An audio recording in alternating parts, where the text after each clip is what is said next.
Saudara, mari kita sama-sama berdoa. Tuhan, terima kasih karena Engkau mau lahir ke dalam dunia yang begitu gelap ini. Bahkan Engkau menerima kami yang berdosa. Kami sungguh bersyukur untuk anugerah-Mu Tuhan.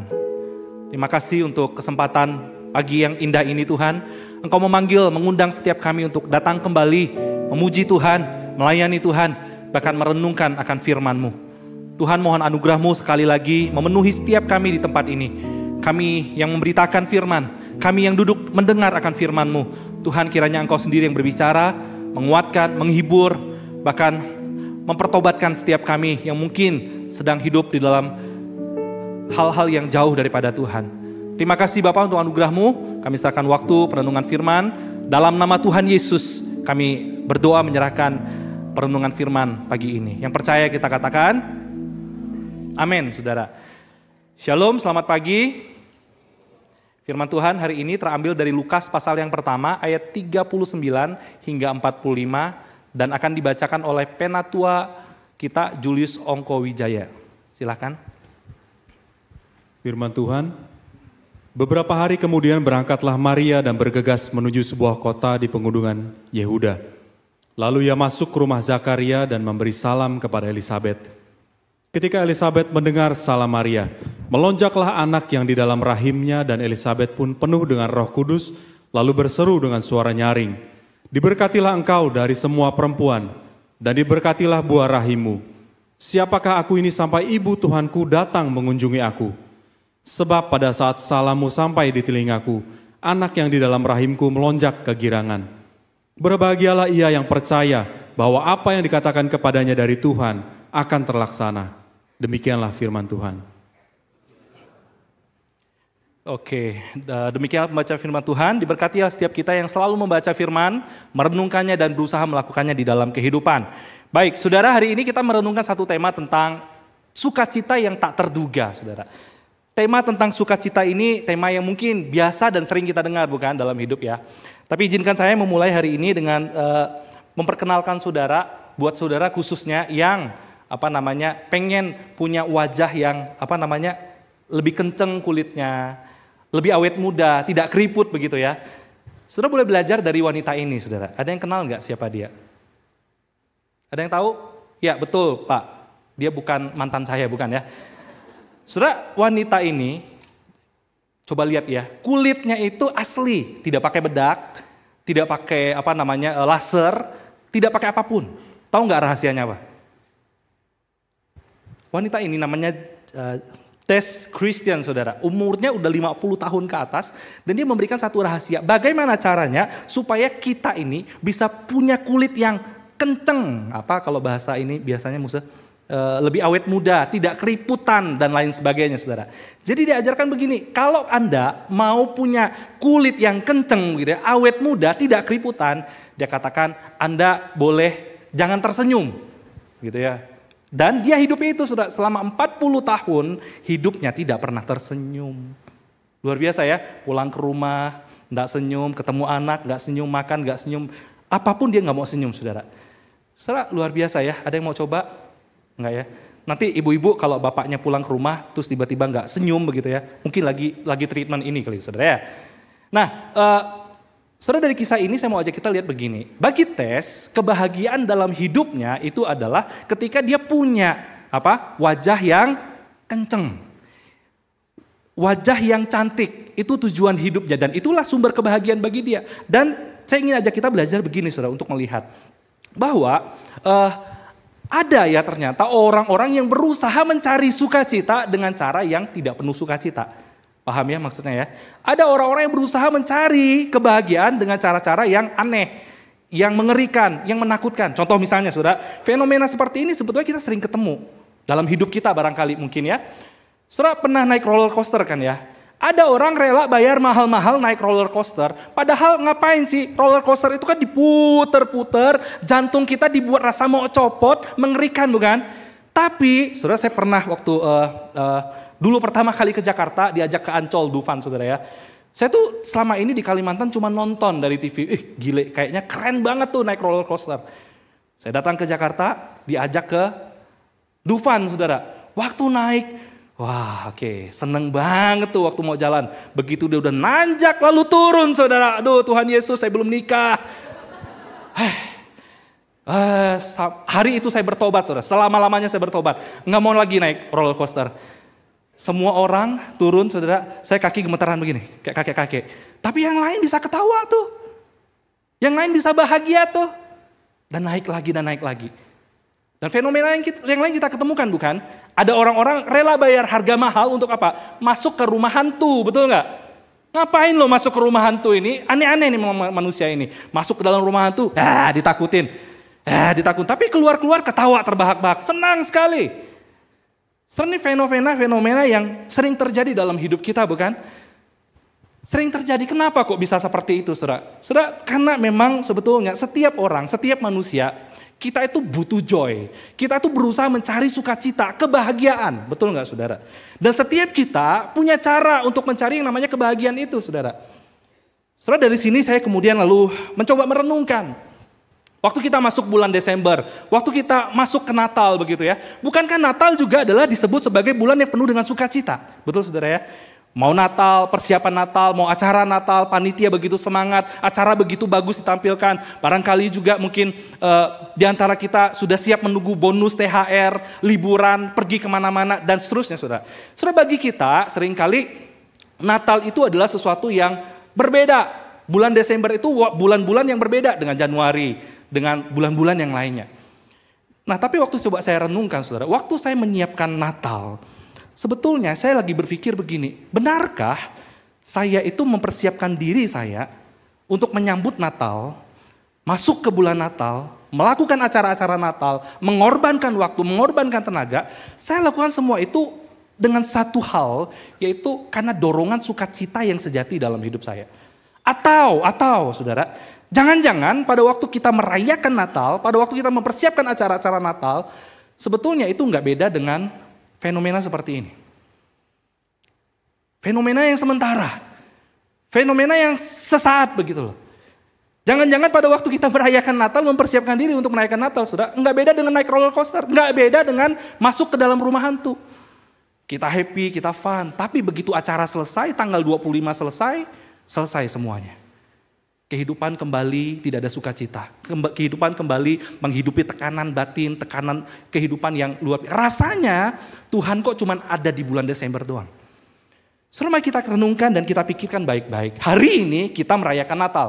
Sebentar lagi kita akan ibadah Natal. Ada banyak acara, event dan seterusnya.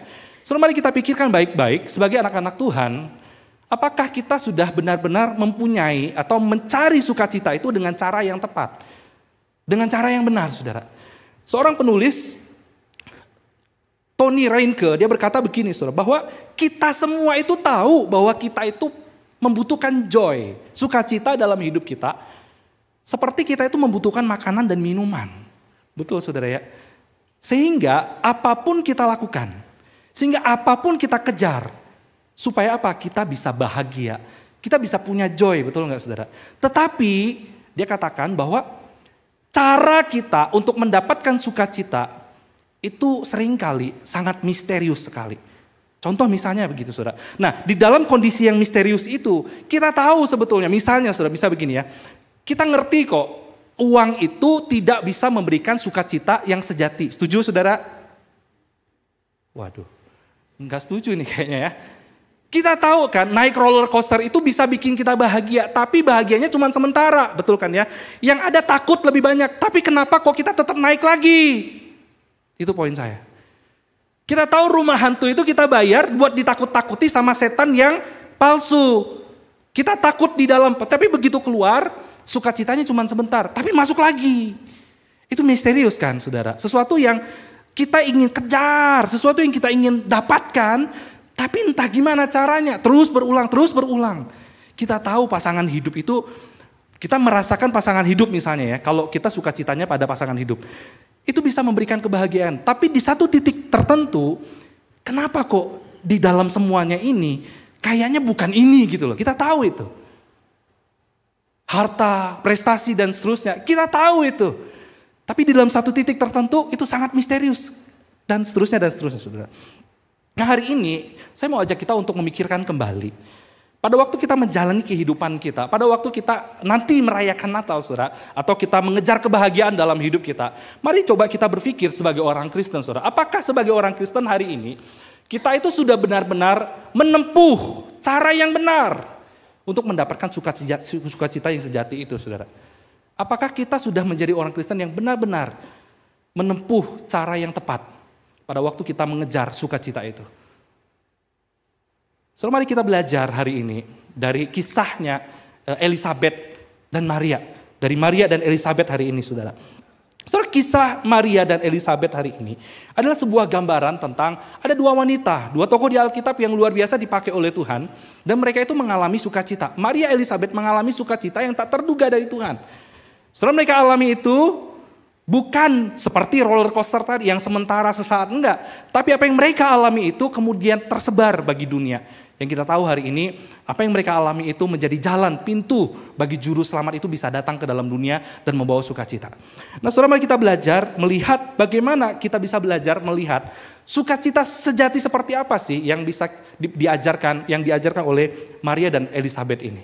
Ada dua hal yang akan kita lihat bersama-sama. Yang pertama, saudara, Maria dan Elisabet mengajarkan kepada kita bahwa sukacita sejati hadir ketika ada Tuhan dalam hidup kita. Saudara, mungkin poin ini terdengar klise bagi kita. Poin ini mungkin terdengar sesuatu yang biasa aja mungkin. Barangkali mungkin klise lah. Kenapa, saudara? Karena kita hidup di dalam dunia yang mungkin hari ini zaman modern ya, segala sesuatu baik-baik aja. Segala sesuatu oke-oke aja, saudara. Saudara, bagi Maria dan Elisabet, mereka hidup di dalam yang namanya dunia yang sangat kelam. Penuh dengan pengharapan, mereka menantikan janji Allah dan seterusnya, saudara. Nah, saudara, maka kalau kita perhatikan ya, konteks daripada ayat yang tadi kita baca, Maria itu berangkat ke Yehuda, ketemu sama Elisabet. Saudara, kalau kita baca perikop sebelumnya, Maria, kamu nanti akan mengandung dan melahirkan seorang anak laki-laki, dan dia adalah juru selamat bagi dunia.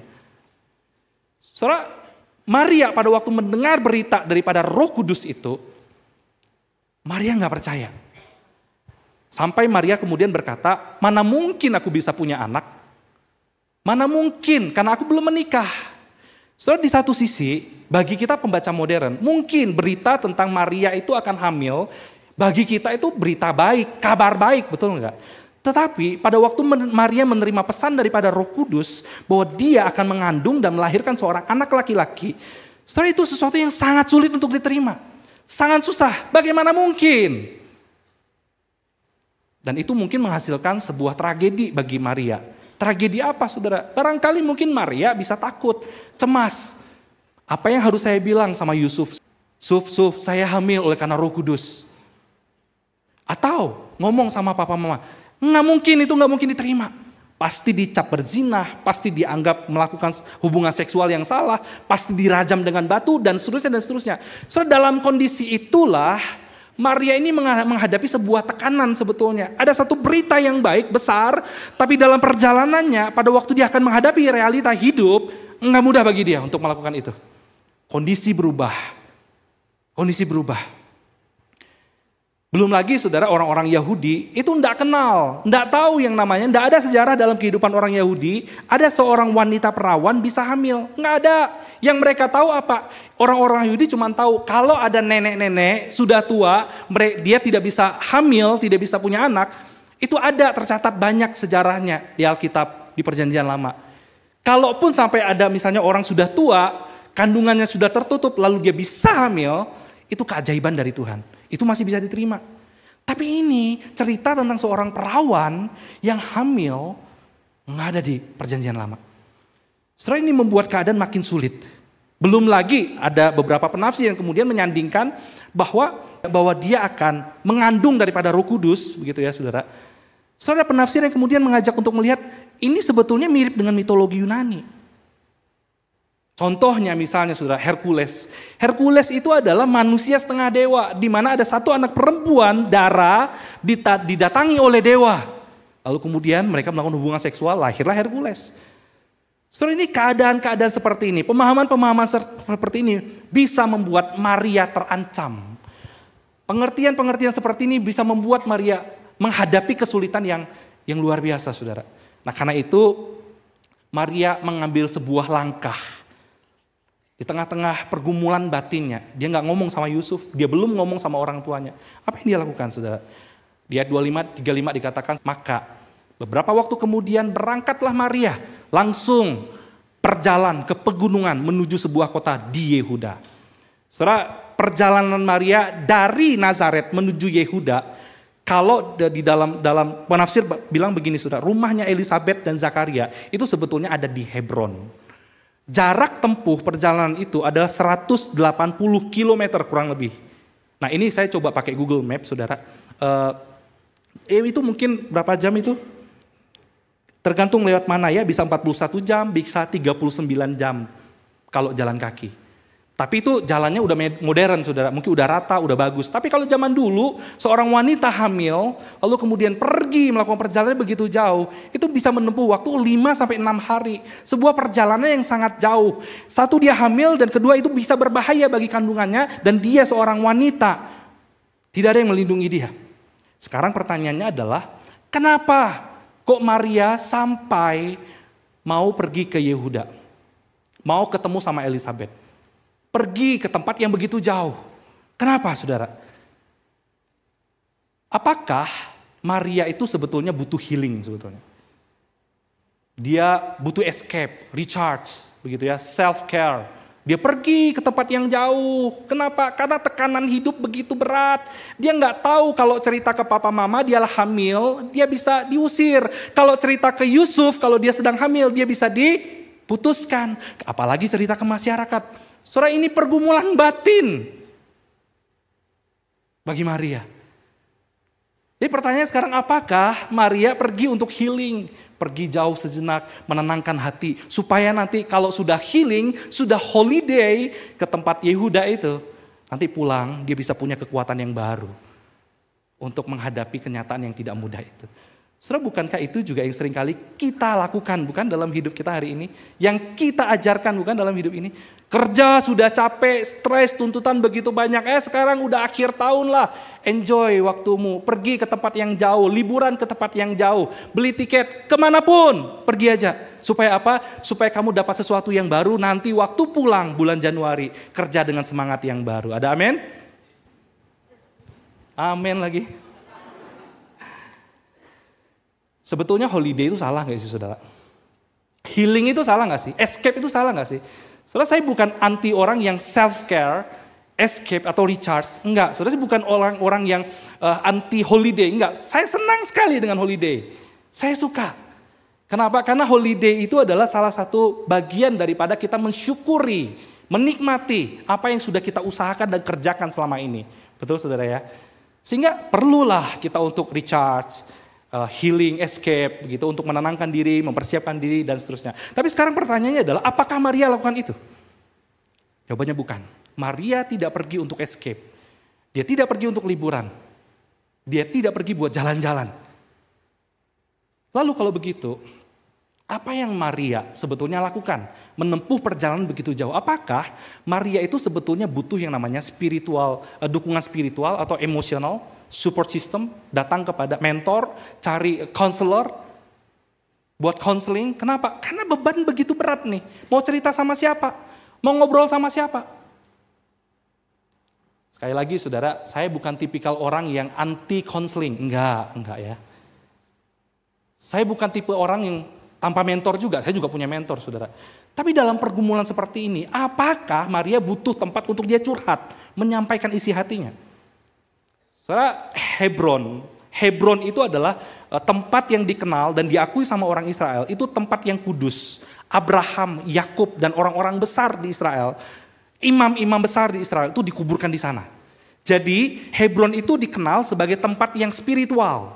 Apalagi Zakaria adalah seorang imam. Dan Elisabet adalah istrinya seorang imam dan dia keturunannya Harun. Jadi sekarang pertanyaan, apakah memang betul Maria ini memang pergi ke sana buat counseling sama Elisabet, buat curhat? Salah nggak sih kalau Maria misalnya datang buat curhat? Saudara, kita kalau ada masalah, kalau ada pergumulan, Nggak baik kalau kita itu simpan sendiri, betul nggak saudara?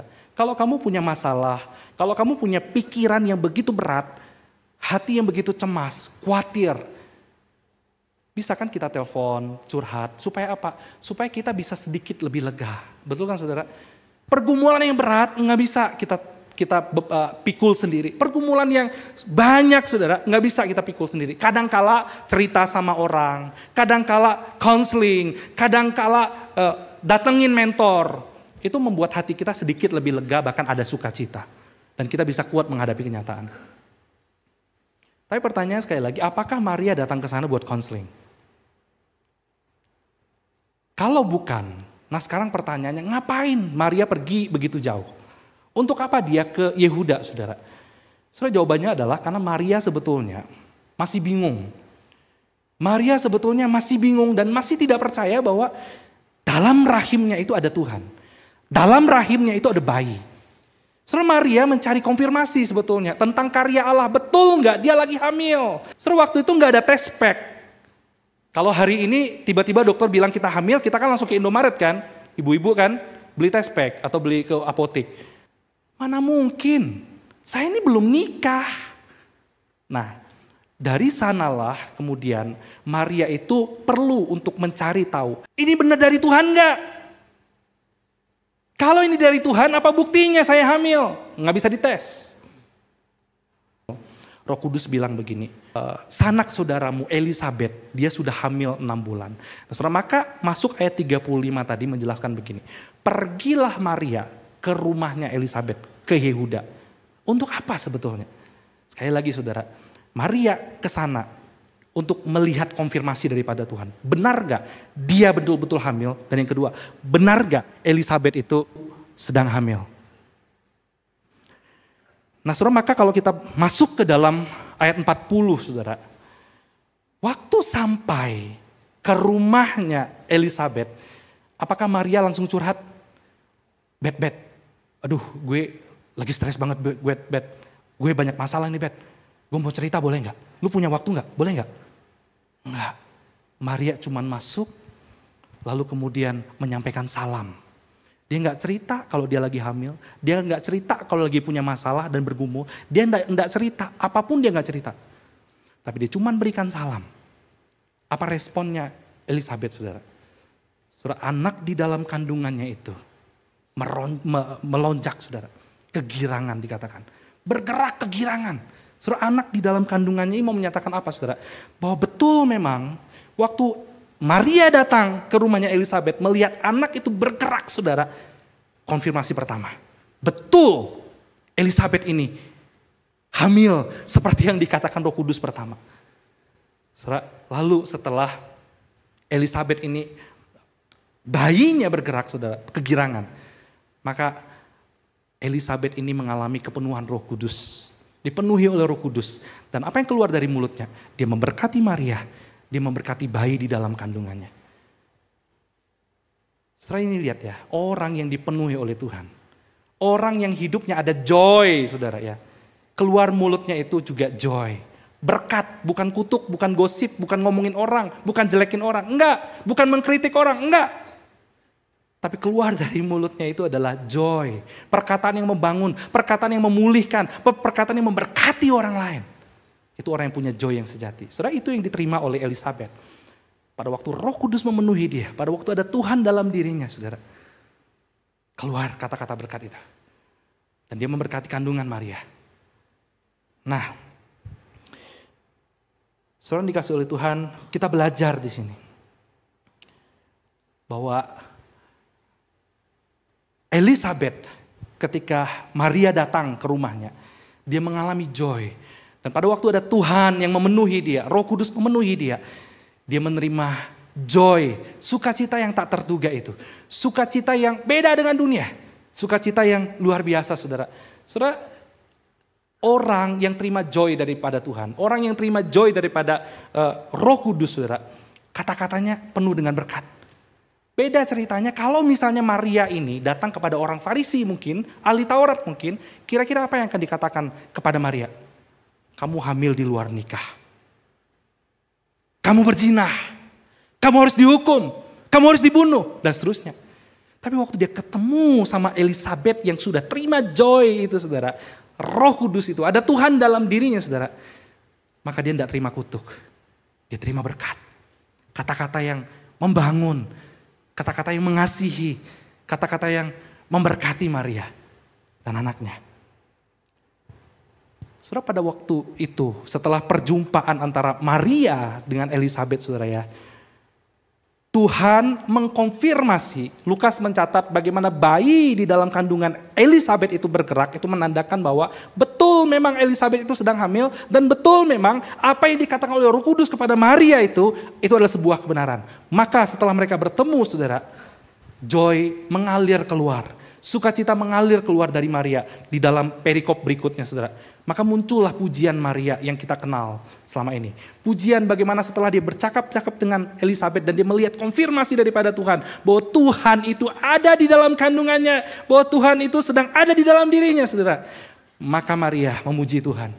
Jiwaku memuliakan Tuhan dan hatiku bergembira karena Allah, Juru Selamatku.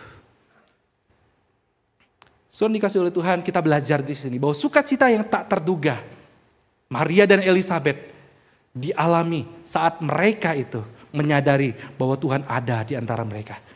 Bahwa ada Tuhan di dalam diri mereka. Bahwa ada Tuhan yang mau memakai hidup mereka. Bukan dari kondisi. Bukan dari apa yang mereka miliki. Saudara, Maria tidak bersuka cita oleh karena dia sampai ke rumah Elisabeth. Oleh karena kondisi mungkin berbeda dari rumah dia. Enggak. Bagaimanapun Maria harus siap-siap selama 9 bulan saudara mengandung. Kondisi tetap ada. Dia harus pulang dan tetap menghadapi mungkin kritikan, gosip-gosip daripada orang, mungkin penolakan daripada orang, dia harus hadapi. Tidak berubah kondisinya. Tapi kita belajar saudara, bahwa sukacita yang dialami mereka ini, karena Tuhan ada di dalam mereka. Bukan karena kondisi, bukan karena apa yang mereka miliki. Nah, saudara, karena itu kita belajar hari ini tentang oh, jangan sampai kondisi dalam hidup kita, sakit, sehat, kaya, miskin, hujan, panas, saudara. Jangan sampai itu mempengaruhi sukacita dalam hidup kita. Selagi Tuhan ada dalam hidup kita, waktu kita sudah percaya pada Yesus dan Tuhan ada dalam hidup kita, itulah kunci utama sukacita dalam hidup kita. Amin. Kalau kita itu menilai sukacita dalam hidup kita, itu berdasarkan kondisi dalam hidup kita, saudara. Kaya, miskin, sehat, tidak sehat, saudara. Cantik, tidak cantik. Saudara, maka Paulus tidak akan berkata seperti ini. Bersukacitalah senantiasa dalam Tuhan. Sekali lagi kukatakan, bersukacitalah. Saudara tahu waktu Paulus berkata ini, Paulus tidak dalam kondisi yang baik-baik saja. Paulus tidak dalam kondisi yang aman-aman aja.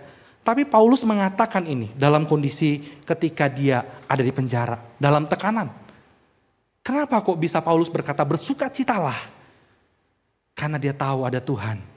Karena dia melayani Tuhan. Karena dia tahu ada Tuhan dalam hidupnya. Tuhan sudah mati bagi dia. Tuhan sudah mengasihi dia. Itulah sumber sukacita Paulus. Bukan kondisi dan keadaan. Bukan juga apa yang kita miliki. Saudara, manusia seringkali mengukur, bahkan dunia seringkali mengukur kebahagiaan itu dari apa yang dimiliki. Kita punya mobil banyak, kita punya rumah besar, kita punya uang banyak, dan seterusnya dan seterusnya. Saudara, Maria dan Elisabeth mengajak kita untuk melihat sukacita kita mesti diletakkan kepada bahwa ada Tuhan dalam hidup kita. Dan bukankah itu adalah pesan utama Natal, saudara? Natal itu bukan bicara tentang berapa keren sih acara kita di GKI Greenfield ini. Natal itu bukan bicara tentang berapa keren sih panitia melakukan setiap acara demi acara. Enggak, saudara. Tapi Natal itu bicara tentang Tuhan yang maha besar, yang mulia itu, tapi datang ke dalam dunia yang begitu mengerikan. Saudara, seharusnya itulah sukacita Natal dalam hidup kita. Itu yang seharusnya membuat kita merenungkan bahwa sukacita Natal itu adalah ketika kita merenungkan betapa baiknya Tuhan. Betapa cintanya Tuhan kepada engkau dan saya sampai dia rela turun ke dalam dunia. Bukan kondisi, bukan apa yang kita miliki. Nah, sekarang saya bertanya saudara. Kalau begitu apakah uang tidak bisa memberikan kesenangan? Bisa nggak saudara? Bohong kalau kita bilang nggak bisa ya. Bisa saudara. Tapi sementara. Ya saya ngomong kayak gitu mungkin karena saya bukan orang yang punya banyak uang kali ya. Tapi mungkin kalau saya punya banyak uang saya enggak ngomong begitu. Enggak juga kali ya. Kita tahulah itu. Nah saudara, sukacita dari dunia itu seringkali bisa memberikan rasa nyaman. Tetapi sukacita dari Tuhan itu memberi yang namanya kedamaian. Saudara, kenyamanan itu bergantung dengan kondisi. Kenyamanan itu bergantung dengan baik atau tidaknya, saudara. Tapi yang namanya kedamaian itu, saudara, bukan tidak tergantung daripada kondisi kita. Sehat, sakit, kaya, miskin. Kita bisa tetap damai karena Tuhan dalam hidup kita. Saudara, mari karena itu di dalam momen-momen mempersiapkan diri untuk merayakan Natal hari ini, kita belajar untuk bagaimana kita menempatkan hati kita, sukacita kita. Itu bukan pada perayaan, bukan pada liburan, bukan pada tukar kado, bukan pada acara demi acara. Tapi bagaimana kita menempatkan hati kita dengan penuh ucapan syukur. Tuhan itu begitu baik. Tuhan itu mau lahir dan mengosongkan dirinya bagi kita yang hina dan berdosa. Saudara, mari biar kita belajar untuk melakukan itu semua, saudara, dalam hidup kita. Itu yang pertama. Kita belajar bahwa sukacita sejati itu datang ketika kita melihat dan menyadari bahwa Tuhan itu ada di dalam diri kita. Yang kedua, kita belajar apa dari Maria dan Elizabeth? Saudara, Maria dan Elizabeth ini mengajarkan kita bahwa sukacita yang sejati kita alami saat kita itu memberi diri dipakai oleh Tuhan. Saat kita memberi diri dipakai oleh Tuhan. Saudara, ini paradoks begitu ya. Kalau dunia ajarkan begini, sukacita itu apa sih? Sukacita dan kebahagiaan itu apa sih? Saat kita bisa terima, betul nggak? Terima sebanyak-banyak mungkin. Kita dapat bonus, kita dapat THR, kita dapat pemasukan yang begitu banyak. Cinta kita diterima, semuanya, saudara. Itu yang membuat kita bahagia, itu dunia.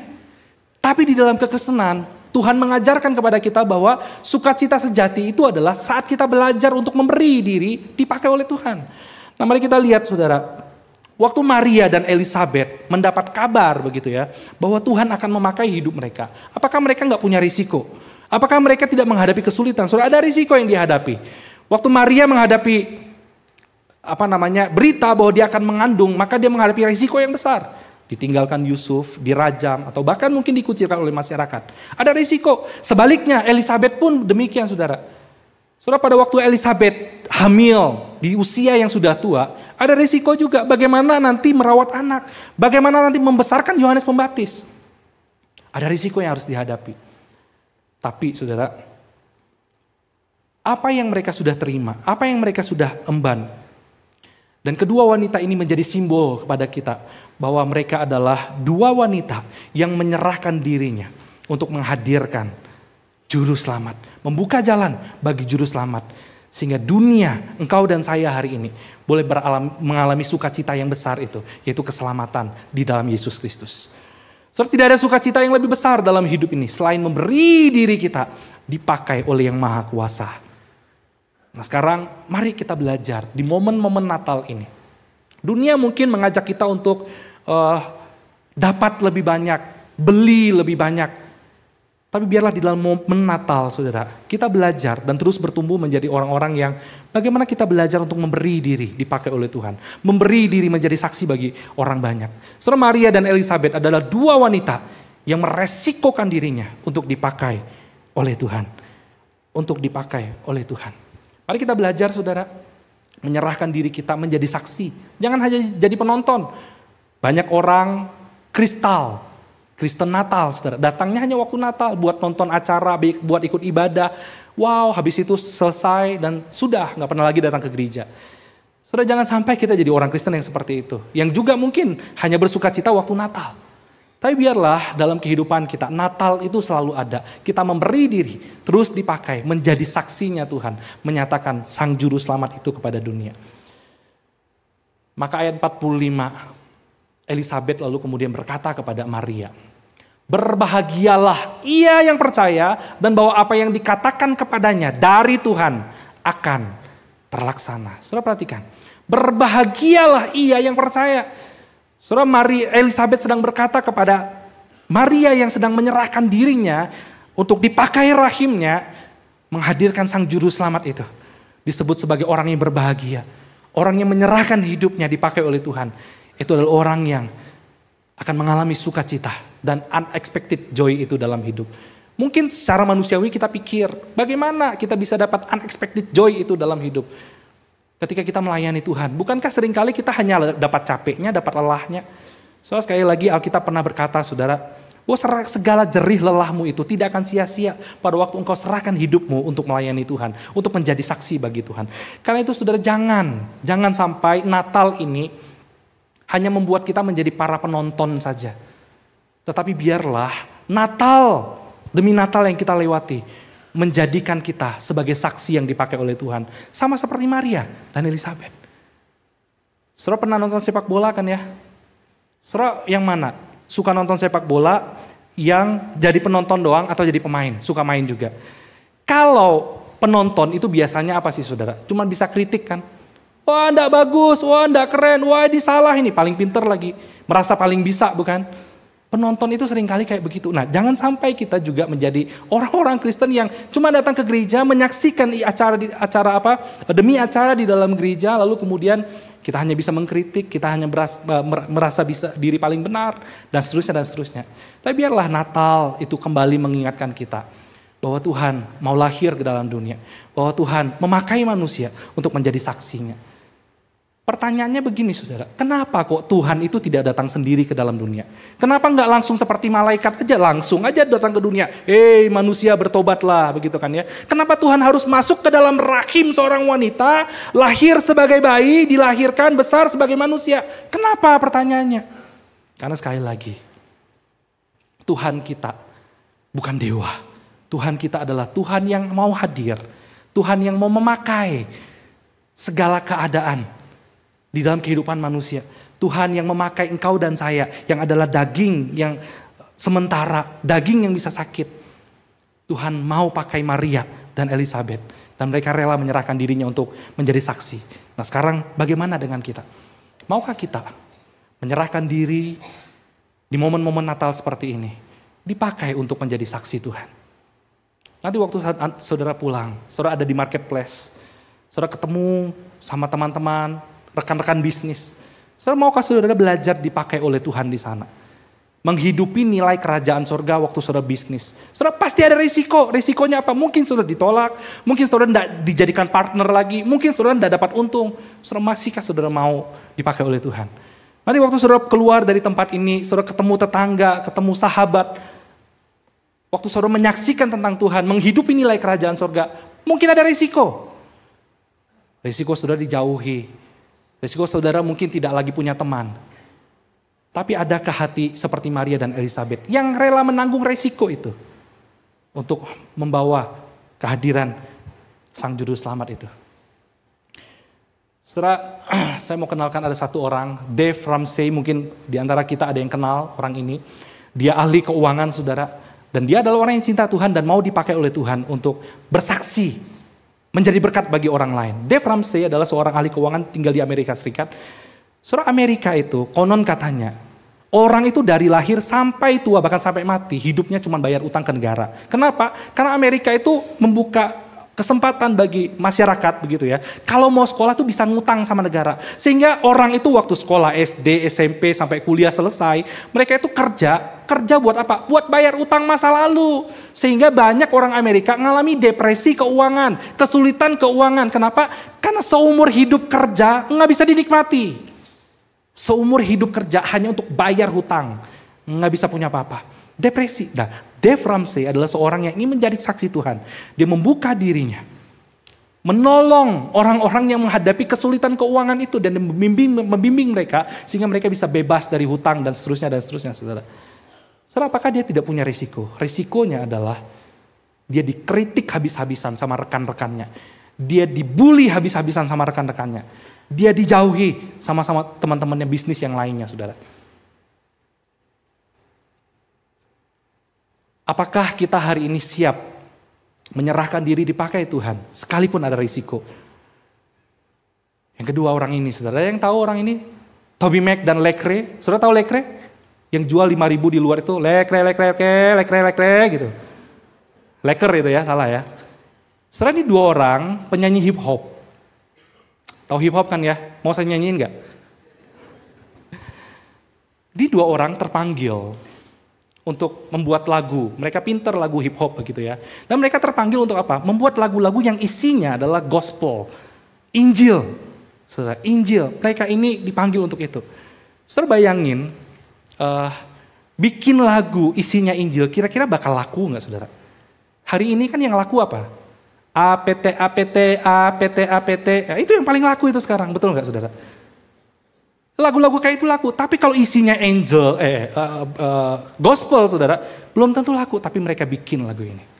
Mereka bikin lagu-lagu yang isinya gospel, Injil. Supaya apa? Supaya ada orang-orang yang kena drugs, menghadapi kesulitan, yang gak bisa datang ke gereja. Mereka kecanduan narkoba, kecanduan hal-hal yang lain. Mereka menghadapi situasi yang buruk dalam hidup mereka. Tapi mereka gak bisa masuk gereja, mereka malu. Tapi lewat-lewat lagu ini, itu masuk ke telinga dan menebus ke dalam hati, Injil. Setelah mereka bikin lagu ini. Salah satu liriknya ini, saudara. Ini judulnya kalau gak salah, Lose Your Soul kalau nggak salah gitu ya. Salah satu liriknya begini saudara. I don't wanna gain the whole world and lose my soul. Saudara tahu nggak kata-kata ini dari mana? Ini diambil dari Injil Matius pasal 16 ayat yang ke-26.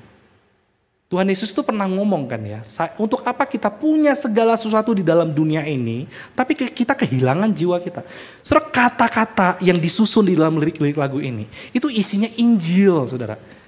Dan itu yang didengerin sama orang-orang negro kulit hitam, mereka mengalami mengedar drug dan seterusnya, saudara. Mereka nyanyi lagu ini. I don't want to gain the whole world and lose my soul. Lalu dia nge-rap lah saudara. Nge-rap begini. Seekor kera terjun terpenjara dalam gua. Oh enggak.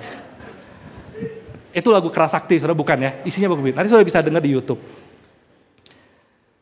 Saudara, ada penolakan, ada risiko. Risikonya lagu mereka nggak disukai. Risikonya lagu-lagu seperti ini tidak akan viral. Tidak akan banyak yang mau. Tapi hati mereka yang mau dipakai oleh Tuhan. Menebus masuk ke dalam jiwa orang-orang yang mungkin gak bisa datang ke gereja. Mungkin gak pernah dengar firman Tuhan. Mungkin gak tahu lagu-lagu hymn yang kita nyanyikan di gereja. Tapi lagu-lagu mereka ini menebus masuk. Saudara, Tuhan mau pakai kita dalam setiap lini hidup kita. Hanya masalahnya mau gak kita persembahkan hidup kita. Maria Tuhan pakai rahimnya. Elisabeth Tuhan pakai rahimnya. Tuhan bisa pakai setiap kita, apapun yang kita punya hari ini. Amin, saudara. Yang terakhir, saya mau bersaksi tentang kegiatan kita kemarin. Baksos. Saudara, puji Tuhan sekali, 1.000 lebih warga sekitar boleh dapat bantuan, saudara. Mereka diberkati, mereka ngalami banyak hal, saudara. Terima kasih buat jemaat yang sudah kontribusi, yang sudah ikut serta di dalam baksos ini. Saudara, waktu kami melayani kemarin, kami bersyukur sekali. Pagi-pagi, itu warga udah nunggu di luar. Belum jam 7 mereka udah nunggu di luar pagar gereja, saudara. Panitia udah datang lebih cepat. Saudara, apa sih yang kita lakukan di baksos ini? Kita nggak ngelakuin apa-apa, saudara. Nggak khotbah, nggak beritain Injil, nggak bagi traktat, nggak. Ngapain sih? Saudara, kita itu cuman sediakan waktu, satu orang ambil beras, satu orang ambil minyak goreng, dan seterusnya, saudara. Saudara, kita berbagi, saudara. Dan yang luar biasa, unexpected joy yang kami alami adalah ketika kami melihat orang-orang ini bilang, terima kasih Pak, kami sangat terbantu dengan tawa yang begitu luar biasa. Bahkan mungkin mereka jarang sekali dapat hal-hal seperti itu. Tapi waktu mereka terima, saudara, mereka penuh dengan sukacita. Dan saya lihat panitia bekerja keras membagikan setiap bantuan itu dari pagi sampai siang. Ada yang gak makan, saudara, tapi senyum mereka. Tapi tawa mereka pada waktu membagikan bantuan itu, saudara, itu benar-benar keluar dari hati yang dipenuhi dengan joy yang dipakai oleh Tuhan. Saudara, waktu panitia itu membagikan bantuan-bantuan itu, mungkin saudara, mereka dapat paket itu lalu kemudian pulang. Paket yang mereka terima itu mungkin, saudara ya, 1 minggu ini udah habis, beras udah habis, minyak goreng udah habis. Tapi saudara, waktu panitia itu senyum, tangannya memberi masuk langsung ke dalam kantong para peserta. Minyak goreng dan ucapan terima kasih yang disampaikan oleh panitia. Tuhan memberkati, Tuhan mengasihi. Mungkin itu semua yang mereka tidak akan pernah lupakan. Beras mungkin habis, minyak goreng mungkin habis. Tapi apa yang kita lakukan itu menjadi saksi bagi kemuliaan nama Tuhan. Karena itu saudara, sukacita Injil itu sebetulnya adalah dalam memberi kita mendapatkan kebahagiaan. Itu yang diajarkan oleh Injil, itu yang diajarkan oleh Tuhan, saudara. Saudara, dunia ajarkan kita sukacita itu apa sih? Bukan saat kita memberi, tapi saat kita menerima lebih banyak, lebih banyak. Tapi Injil mengajarkan kepada kita bahwa sukacita itu akan kita terima saat kita mempersembahkan diri, memberi diri bagi Tuhan dan bagi orang lain. Sukacita itu akan kita terima dalam berkorban, saudara. Kita akan menemukan sukacita. Dan bukankah itu yang Tuhan lakukan? Bukankah itu yang Yesus sudah lakukan, saudara? Yesus rela datang ke dalam dunia, mati di atas kayu salib, menghadapi penderitaan. Yesus tidak menerima apapun dari kita. Yesus berikan segala-galanya bagi engkau dan saya. Bukankah itu kabar baik yang hari ini kita terima? Yang membawa kita kepada pengampunan dosa dan dilayakkan di hadapan Allah. Amin, saudara. Saudara dikasihi oleh Tuhan, kiranya Tuhan menolong kita, punya sukacita. Karena ada Tuhan di dalam hidup kita. Dan kita mau serahkan diri kepada Tuhan untuk dipakai olehnya. Maka percayalah, Tuhan akan tunjukkan sukacita demi sukacita yang tidak bisa kita duga. Waktu kita mengikut Tuhan dengan sungguh-sungguh. Waktu kita persembahkan diri dengan sungguh-sungguh. Kita akan alami itu. Amin. Mari kita berdoa, saudara. Kami mengucap syukur untuk anugerah-Mu Tuhan. Kalau pagi siang hari ini kami kembali diingatkan bahwa sukacita yang sejati itu hanya ada di dalam Engkau saja. Tuhan, tolong kami supaya kami boleh terus fokus memandang kepada Engkau. Menyerahkan diri, dan kami percaya Engkau sanggup menyediakan sukacita yang tidak pernah ada di dalam dunia ini. Bahkan sukacita yang tidak terduga itu Engkau sanggup sediakan. Karena Engkau Allah yang Maha Kuasa. Karena itu Tuhan, tolong kami untuk benar-benar percaya. Tolong kami untuk belajar seperti Maria dan Elisabet. Meyakini bahwa hanya Engkau saja sumber sukacita kami. Bukan uang, bukan harta, bukan kesehatan, tapi hanya Engkau saja. Terima kasih Bapa untuk anugerah-Mu. Ini doa kami Tuhan, dalam nama Tuhan Yesus Kristus, yang sudah lahir ke dalam dunia, mati di atas kayu salib, dan mengampuni dosa kami, bangkit pada hari yang ketiga. Kami sudah berdoa. Amin.